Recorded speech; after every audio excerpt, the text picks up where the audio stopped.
哇，所有人都有分。全部合格，这是可以的，可以的，可以的， Bravo 厉害厉害！终于，子泰，恭喜子泰，子泰棒，值得。但这个确实值得，值得，因为每个人真的很棒，没有任何的偏袒，也不存在任何的。这个他们最后的呈现还是超出了我的预期的。老师，谢谢你们。不是0大了，没有人没分。有人没分吗？有人没有人没分。子泰现在不敢相信，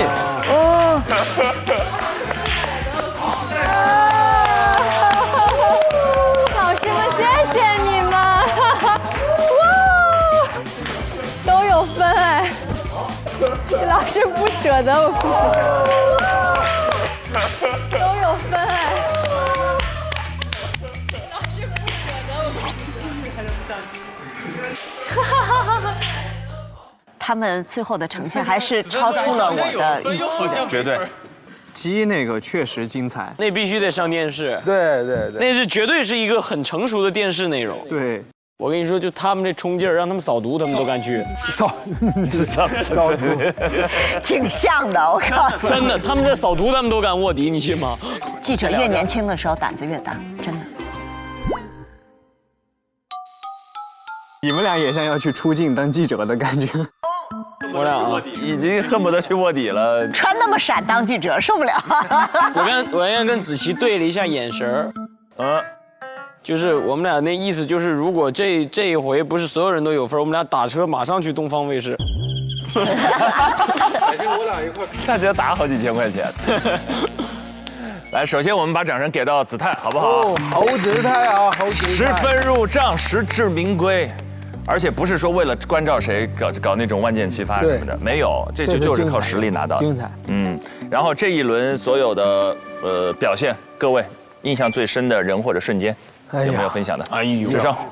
我就不说瑜伽了吧，因为估计有很多人想说瑜伽。这次瑜伽确实爆发出来了它前所未有的一个好状态，以及在整个的探访过程中都让人印象非常深刻。他和程朗，其实程朗让我挺意外的是，他俩其实看似就是从直观上判断，他俩其实可能不太适合去做这种去暗访啊，怎么说呢，有点挑战性的东西，颜值过高了。对，然后结果他们在做的过程中敢拼、敢玩，然后在做的过程中执行，无论执行的也非常好，然后整个的流程做的都非常的棒，有点吓人。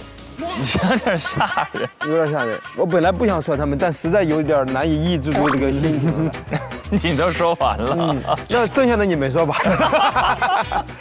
好，那我抢一个，你抢一个。体育场其实这一组啊，他的工作量我相信一点不低。他们的这个工作量可能不是实地去在综艺内容上的一个呈现的一个工作量，就是去实地走访什么的。他们可能更多的是在于，和各方交流。我觉得交流也是主持人一个特别重要的能力吧，全真老师。所以我觉得他们其实这一次完成也非常好，而且我觉得特别有必要每一组都提一提的是，这个凯旋老师其实每一次都有一个单独的一个提问，这个是所有人都始料未及的，就是抓你到底对这事儿了解程度有多深，结果他们每一个人。至少我看到的是都没有被抓住，没有说就是在一个直播的临场反应中，没有让这个时间 timing 就掉在地上过，而且对答如流。我觉得专业性上真的是需要极大的肯定。对，那我补充一下，就是这种直播台上临时对记者提问的场景，不是为了为难记者，是你做直播台的新闻主持人一定要问的。为啥？因为它代表的是观众。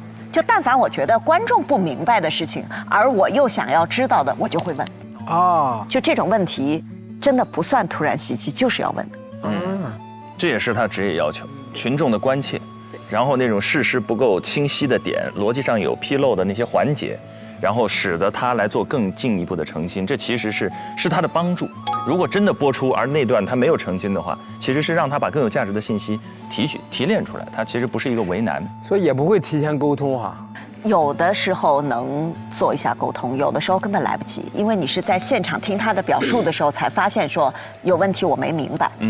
所以你就没有沟通的机会，你就得临时发问。除了刚才我们提到的几组之外，还有没有哪几组是让你印象深刻的地方？子琪，庞征在我心目中一如既往的发挥稳定，然后我对他印象深刻的一个点就是在居民还有物业还有这个居委会在那个场面一度失控的时候，他一句话就是抓准了他们民生新闻的一个要点，就是居民的诉求这个点，一句话把这个所有混乱的场面又给拉了回来。好，大家先平复一下心情，我非常理解，解决问题好不好？因为这个事情它已经严重的影响到你们的生活，所以我非常理解你们的心情。包括他在直播连线的过程当中，然后也是面对那个居委会的那个大哥，滔滔不绝的一个表述的一个情况下，在时间里，然后他的这个控场能力依然是那么出色，是在我心目中留下了个非常深刻的印象。庞征那一段是真难，真的，因为错综复杂，对，然后每一个人各执一词，而且他最后呈现出的那个结构化的逐步深入哈，找居民问事实，然后找物业问责任，最后找居委会问解决方案，条理非常清晰。对，然后最后问卡点在哪，那点在这儿怎么办？而且面临最后凯旋的这个提问，也是临危不乱，真的是棒。但美中不足，我自己观察，我感觉就是那个片子的视觉呈现稍微单调了一点，虽然说有这个信号的问题。他们说后面还有片子，所以最后其实最后的呈现是连线加片子剪辑以后的结果。对，那可能水帘洞这些镜头都会放进去了。是的，那这个就非常值得期待了。这么其实我觉得最后可能会上片子的一个是那个卖鸡的，一个就是这个电梯的。这个有吵架，哎，就爱看滴了嘟噜的一顿吵，老头老太太在电视机前我就看这个。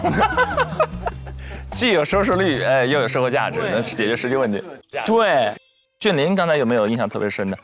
刚才小胡哥说完那个之后，我其实有在想说，王玉和子泰他们两个人，就是他们刚才去做了一些其他的，像那个玉哥送餐怎么样的，这个是镜头前面呈现的，我就不知道在后面他们有没有其他的一些新的点是有被挖掘出来的，像子泰刚刚在前面有说的那个空巢老人的这样的一个社会现象，我是觉得说，如果说他们在后面的片子里面有呈现这样的一个现象的话，会不会说他们这个其实也有机会是能够被拿到电视上去播出的？因为前面东方卫视是有播出过这条新闻的，然后老师也有说嘛，就是从他们这儿没有看到一个新的点，但是我现在就是想说，他们后面有没有这个新的点？不知道。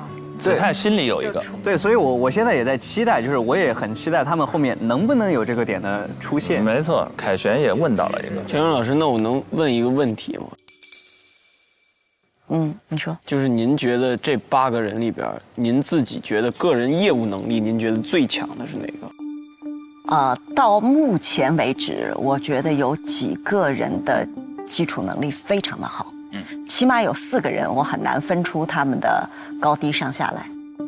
瑜伽、庞征、诗文、徐志胜。第4顺位比较难猜呀，我觉得是子泰。子泰，那太好了。来，我们明朗吗？我觉得就是你们说的前3个，其实他们的表现都很突出，既能够在新闻调查的过程当中占主导位，又能够在现场连线的时候起到顶梁柱的作用。这3个人都很棒。是，我心目当中其实有一个人不显山不漏水，哟，深藏不露。对，但是我觉得基础能力非常不错，韵玲的基础能力非常不错。韵玲果然是韵玲，哇！但是真的，韵玲也非常全面啊。对，那个律师那个，这个是思维缜密。就我们老说好记者吧，腿要勤，手要快，心要细，脑要清，就这几件事你都得做得到。刚才片中还有一个小细节，就是屠杀那一刻出来的时候，演播室内外，从这个导师们到我们都笑作一团。我们日常生活中有没有那些口误乌龙的小瞬间？口误有没有？有啊。俊林有吗？有啊，我记得就在这儿吧。我当时舞的时候我猜人，说靠发型猜人，然后我说成了靠发际线猜人。我还记得，我有印象，准吗？当时准，靠发际线猜人。哎，你这个思路是对的，就是这个发际头，对对，发际线取得了胜利。我说我当时靠发际线。你这个时候就不要再看着我说发际线猜人了。智胜呢？有没有口误时刻？我没有口误，我有被别人空耳过。我有一回跟你们可能刷到过，跟孟子义拍一个直播，然后那个吃一个鸡，然后那个鸡特别烫，他就哎呦了一声。我说你让鸡咬了是怎么着？然后所有人都听成了我说了一句你让鸡咬了是，然后后边是一句脏话。你让鸡咬了是怎么着？是。的那个，大家全听成了这个，还是这个，大家全听成了这个啊。然后我当时说完之后，两人吃鸡就吃不下了。对，主持人一直提醒我说：“智胜哥，我们是直播。”我说：“你直播怎么了？我关心他。”我关心他怎么着？我关心他怎么着？然后梦姐一直说：“你别说话，你吃鸡。”我当时真不知道是发生了啥。然后后边他们跟我说了一句脏话，我说不可能呀，然后还给我听，反复的听。然后后边就自己听，我就听出来了，是怎么着？我赶紧给你们说，但是当时就已经不必解释，而且当时大家都听成了是这个，我到现在也觉得我有冤枉。想的是怎么着，但是你出口就确实说着的，出口也是怎么着？我反正当时看的时候不是怎么着。王子琪，你还我清白，王子琪。你现在把那句再说一遍，我们听听。你让鸡咬了是怎么着？这完全不是你当时直播那个声音，我觉得是语势那个当当当。我知道这怎么收了。徐志胜直播骂脏话。不是。他是属于这个咬地，吓我一跳，我说那让鸡咬了是怎么着？是这么着吗？对，不是，你知道这个弹出来的是什么关联词吗？徐志胜直播说国粹。对，到现在还没人给我证明我的清白了。普通话证咱还是考一个吧，就是。这是普通话再不好怎么着和那个不？不那个，糟，对，怎么着？做早操。做早操，我害怕出现新的误会。千灵老师有吗？有啊，就是我有一次去丽水采访，然后呢，不知道为啥我脑子里可能刚从温州赶过去，我采访的整个过程当中都在问说，咱温州近年来这个问题是怎么解决？整个采访都这么问，对，然后对方说，温州这个解决的事情吧，那个他们不太好干。我心说怎么那么不负责任呢？我说那咱温州为什么没有人对这件事情负责？这温州这件事情真的不太好干。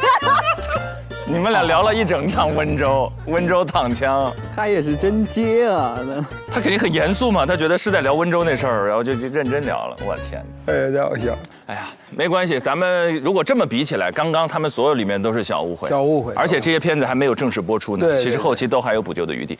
所以接下来我们会看到他们准备新闻稿和剪辑新闻片的过程，这才是难题。因为文本工作、案头工作时间紧，任务重，看看他们的表现怎么样。接下来大家抓紧时间把稿子写了。9点，现在是7点，还有2小时。